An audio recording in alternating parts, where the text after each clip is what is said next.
صباح بعد ما كان في المرة الأولى يعني وصف شامل لأجواء الإضراب العام اليوم في ولاية تطاوين وتحديدا في مدينة تطاوين. حبينا نشوفوا بعض القطاعات المستثنات هذا اليوم من هالإضراب العام هذه، وأول هالقطاعات اللي وقع استثنائها هي قطاع المخابز. إذا اليوم المخابز تشتغل بشكل عادي في مدينة تطاوين. تحولنا واحنا مباشرة من مخبزة في وسط المدينة ومعنا صاحب المخبزة. حاجة وصفنا اليوم عملكم كيفاش كان؟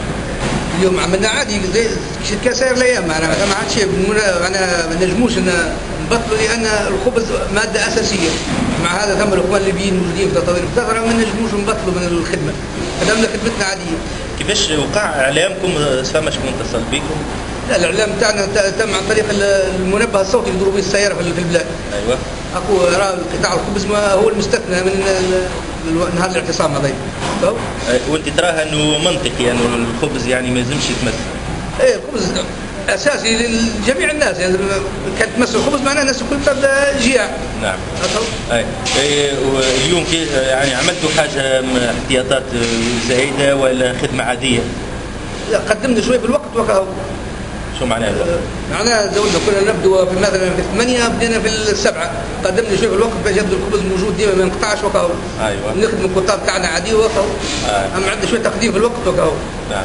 حتى الوقت ايش تخدموا ولا تكملوا الكميه عندنا الكميه نتاعنا تحكم فيها الوقت، تكمل الكميه نتاع اللي يعطيها لنا وزاره التجاره كملوا ازدحام. ايوه. طيب، شكرا حاج. معنا صديقنا نور الدين. انت نور الدين باتصال مباشر مع يعني الحرفاء، فماش حاجه تغيرت اليوم؟ اليوم ما ثماش حاجه كبيره تغيرت. ترى ان الناس ثم شويه لهفه الصباح على الخبز، ولكن ولا قرب يعني نخدموا خدمه عاديه. الخبز متوفر من ماضي 3 نتاع الصباح انا موجود هنا ونبيع في الخبز. معناها نبيعه بشكل عادي، ومشكوره وزاره التجاره على راسها سي حمادي فهمت اللي اتصل بنا في عده مرات في الوقت اللي تو ان فهمت الفرينا مشكور عليكم، احنا نمدكم بها. ما ثم حتى مشكل من ناحيه الخبز. تو شفت انا يعني في الخارج فما ازدحام، وكانوا في رمضان يعني الناس في بالها بانه فما اليوم اضراب عام وماذا بيا تقضي خبزها بكري. صحيح، الناس اليوم جت بزحمه كبيره ياسر، خاصه من الصباح من ماضي 3 نتاع الصباح. ماشي في بالها لان لكوش ما تخدمش معناها قطاع المخابز، والا انا باش يخدم كميه صغيره وباش يروح.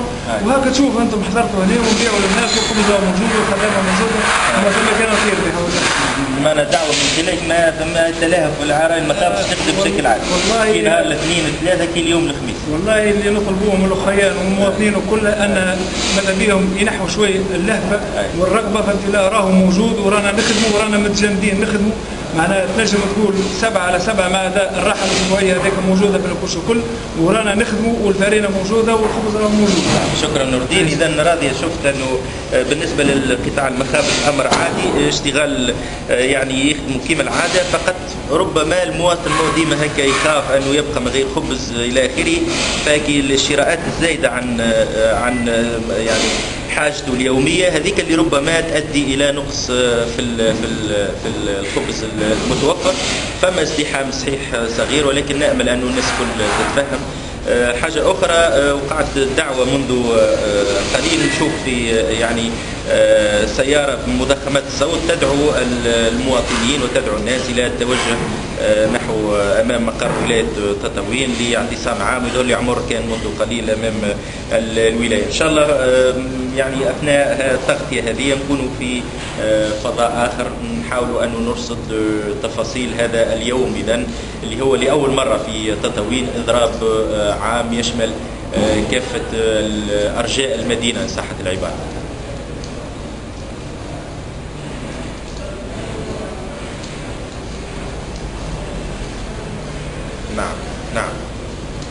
نعم هذا صحيح. شكرا.